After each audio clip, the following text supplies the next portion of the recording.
और आपके सांसद गोपाल जी ठाकुर के बारे में मैं बताऊंगा।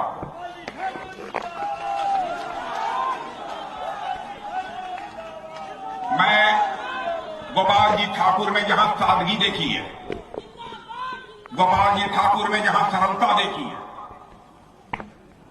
वही गोपाल जी ठाकुर में सबसे बड़ी खूबी जो मुझे देखने को मिली है कि जनता के कामों के लिए अथवा मिथिलांचल के विकास के सवाल पर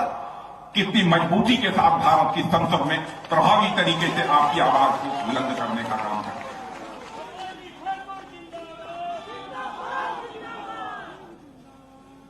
और बराबर इनका हाव भाव, वेशभूषा, बातचीत की शैली मिथिलांचल की शैली और संस्कृत का संदेश देती है भारत की संसद में। मेरे बहनों भाई, आज इस मिथिलांचल में आकर सचमुच मुझे बेहद खुशी हुई है